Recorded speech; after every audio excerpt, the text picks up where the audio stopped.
चलिए बेटा एक और क्वेश्चन हम लोग स्टार्ट करते हैं। Question number 14, Suman and Rajan were partner in a firm sharing profit loss in the ratio of 3:1। यहाँ पे रेशियो गिवन है इस क्वेश्चन में।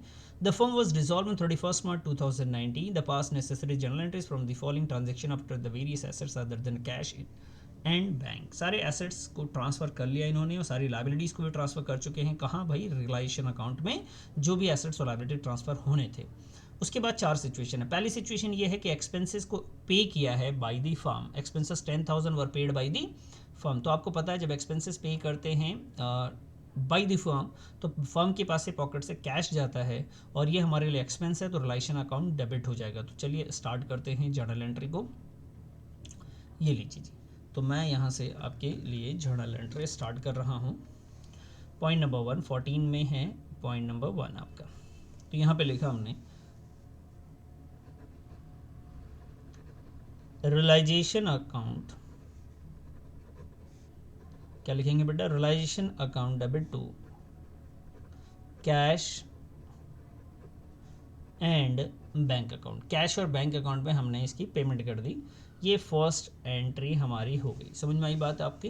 भाई रिलेशन अकाउंट आपने सर क्यों डेबिट किया है बेटा? क्योंकि आपने रिलेशन एक्सपेंस पे कर रहे हैं। ये आपके लिए कंपनी के लिए खर्चा है। डिसोल्यूशन एक्सपेंसेस बिजनेस के लिए खर्च होता है और खर्च की जब भी पेमेंट होगी तो डेबिट होगा और पेमेंट हो रहा है तो पैसे भी जाएंगे।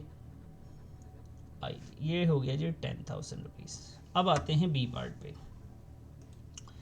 फटाफट थोड़ी फुर्ती दिखाते हैं क्वेश्चन में और लिखते हैं राजन हैड गिवन ए लोन। राजन ने लोन दे रखा है। राजन कौन है भाई साहब? पार्टनर। ओ हो याद आया, राजन अगर पार्टनर है तो डिसोल्यूशन अकाउंट यानी रिलेशन अकाउंट में नहीं आएगा।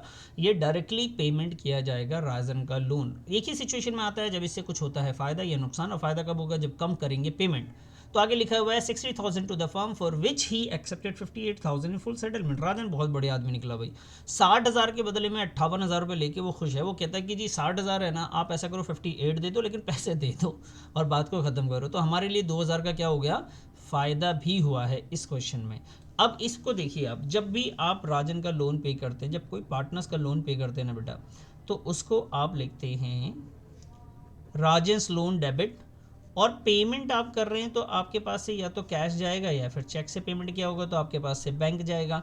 लेकिन ये पेमेंट की जो वैल्यू है, आप ये देखिए 60,000 के रुपये राजन का लोन था बेटा, और आप उसको कितने में निपटा रहे हैं? आप निपटा रहे हैं 58,000 में। तो जो डिफरेंस आ रहा है ना, वो डिफरेंस जो है वो रिलेशन अकाउंट में जाता है। वैसे राजन का लोन कभी भी नहीं जाता।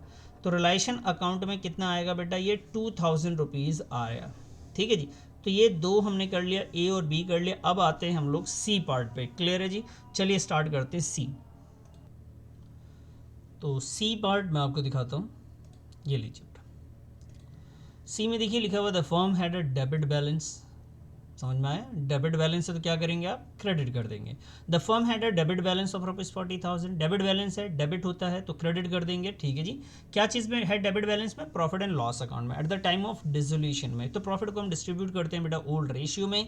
तो आइए इसे भी मैं आपको करके दिखाता हूँ। क्योंकि ये डेबिट बैलेंस था तो प्रॉफिट को मैं करूँगा क्रेडिट और पार्टनर्स के नाम को कर दूंगा मैं डेबिट। ठीक है जी। तो पार्टनर्स का नाम एक बार चीटिंग मार लेते हैं जल्दी जल्दी से। क्या दे है? सुमन और राजन। पार्टनर्स की जो नाम है बेटा वो है सुमन और राजन। तो मैंने यहाँ पे लिखा सुमन। सुमन्स कैपिटल अकाउंट लिखेंगे। क्या लिखेंगे? Suman's capital account. और उसके बाद लिखेंगे बेटा राजन्स कैपिटल अकाउंट। ठीक है जी। Suman's capital account debit. फिर लिखेंगे बेटा राजन्स कैपिटल अकाउंट। और क्रेडिट में जो डेबिट में क्या लिखा हुआ था? Profit and loss debit balance ना, तो उसको क्रेडिट कर देंगे profit and loss account. Clear है? इसकी वैल्यू एक बार हम चेक कर लेते हैं कि वैल्यू है कितनी। तो वैल्यू है बेटा इसकी 40,000 रुपीज़। तो 40,000 मैंने यहाँ पे लिखा और इसको ओल्ड रेशियो में हमने बांट दिया जो कि 3:1 है। तो एक का आया बेटा 30,000। ठीक है। और एक का जो आया 40,000। ठीक है जी। और 10,000। तो एक का आया बेटा 10,000। यहाँ पे लिखेंगे, ज़्यादा नरेशन अगर आपको टेंशन दे रही है तो आप लिखें being profit and loss transfer to partners capital account. बस इतनी सी बात लिखें आप। मुझे उम्मीद है कि ये भी आपको बहुत अच्छे से समझ में आ गया होगा। क्यों सर? अरे बोल दो ना सर। हाँ जी सर। चलिए जी नेक्स्ट क्वेश्चन की तरफ बढ़ते हैं अब ज़रा।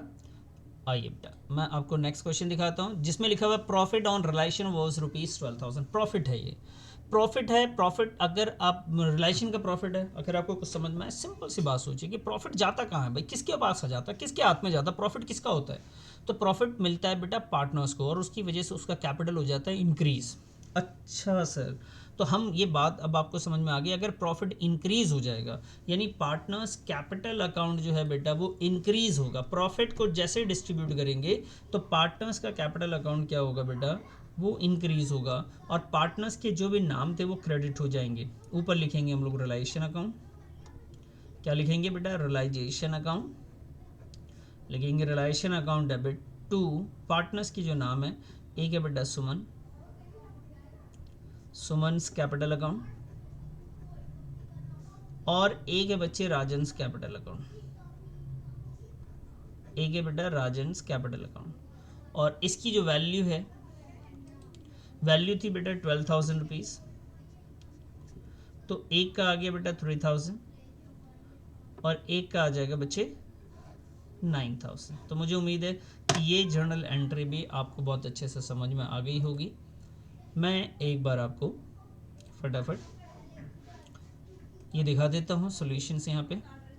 पहले की सोल्यूशन था बेटा relation to cash and bank account जो हमने किया, दूसरा था रिलाइजेशन लोन्स और उसकी कम पेमेंट होने की वजह से जो एक्स्ट्रा पेमेंट, जो एक्स्ट्रा अमाउंट बच गया था वो रिलायशन अकाउंट में चला गया। दूसरा था प्रॉफिट लॉस को डिस्ट्रीब्यूट किया, ये डेबिट बैलेंस में था। और ये रिलायंस जो था हमें प्रॉफिट हुआ था, इसकी वजह से हमारा कैपिटल इंक्रीज हो जाता है तो उसको हमने क्रेडिट कर दिया। तो चलिए बेटा ये क्वेश्चन भी हम लोगों ने कर लिया। अब आते हैं नेक्स्ट क्वेश्चन की तरफ।